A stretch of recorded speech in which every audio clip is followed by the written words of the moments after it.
Today is the great festival of Pentecost in the church. It is one of my favorite holidays because it's one of the only major Christian holidays that hasn't been taken over by the wider culture. We are not missing out on big Pentecost displays and sales in the stores this week, or spending a lot of time putting up Pentecost decorations, or longing for our big Pentecost parties. It is not a national holiday, and there is no long weekend or days off from work or school.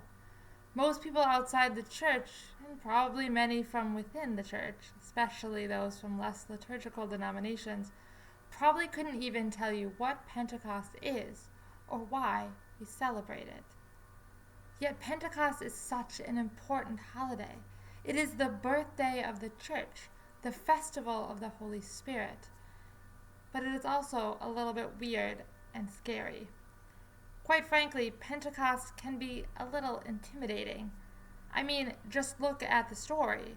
Rushing wind, tongues of fire, people suddenly and impulsively speaking in foreign languages, generally making a public spectacle of themselves.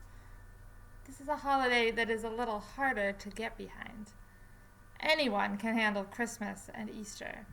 They deal with discrete historical events that happened, perhaps most importantly, to someone else a long time ago. We can easily sit by and stand as silent witnesses to the events of Jesus' birth, life, and death, but not Pentecost. In a world of spectator events, Pentecost is a full contact sport. No one knows when or where that wind will blow or what it will suddenly drive us to do. And if that is what we can expect when we receive the Holy Spirit, I bet an awful lot of us would just as soon take a pass. But there is so much more to the Spirit than wild and extravagant displays. So maybe it's time we take a few minutes to demystify the Spirit a little bit. We have heard the wild story from Acts.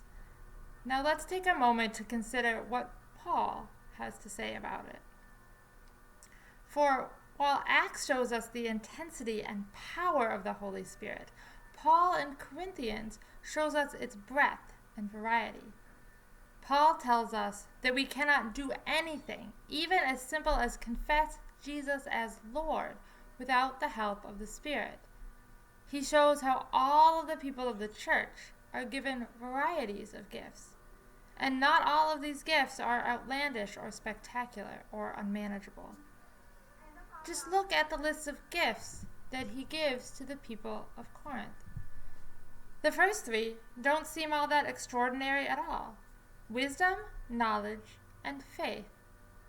Paul tells us that even the most simple and basic of Christian impulses, faith, and any knowledge or wisdom gained and passed on from it, are in fact gifts brought by the Holy Spirit, gifts that we receive every day.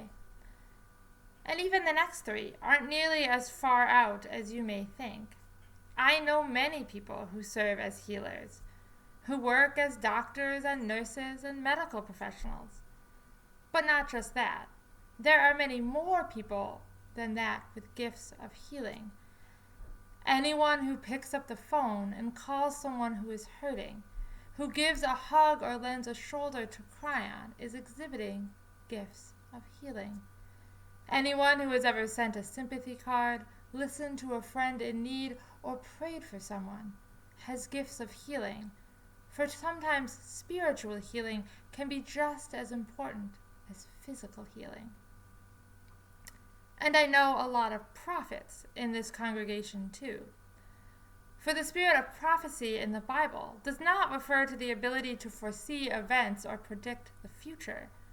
It refers to the pursuit of justice and harmony for all people. Anyone who works for justice on behalf of those less fortunate has been given a spirit of prophecy. Whether it is as a profession, like a lawyer or a policeman or a social worker or for a nonprofit, or prophets can also be volunteers, mentors, and helpers.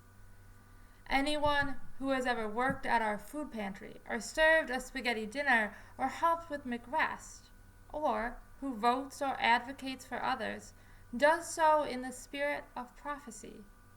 Whenever we serve others, seek justice, or work to improve the lives of those less fortunate, we are serving as prophets of God. I even know some miracle workers, too. In fact, I know a lot of them, including some of you. For this working deeds of power that Paul talks about here could include what we would commonly consider miracles, but it also includes anything done using specialized abilities or skills. I bet you musicians and artists didn't know that you were actually miracle workers, or you woodworkers, builders, accountants, or engineers. When we put our skills and abilities to work for the glory of God, we do so by the power of the Holy Spirit. Now, I could go on and on about the huge variety of gifts that we all have in the Spirit, but my point is this. The Holy Spirit unleashed at Pentecost is alive and active in the world and in the lives of every believer. As Paul tells us, we have each been given the manifestations of the Spirit for the common good. Each and every person, no exceptions. We need not wait for some great rushing wind, some miraculous event to see the Spirit alive in our lives. Every day, as we go about our lives, as we seek to find our way in this strange new world we have found ourselves in, whether at home or out in the world, with our friends and family close by or socially distant, the Holy Spirit is seeking to use our gifts and our skills to better the world and to bring about his coming kingdom.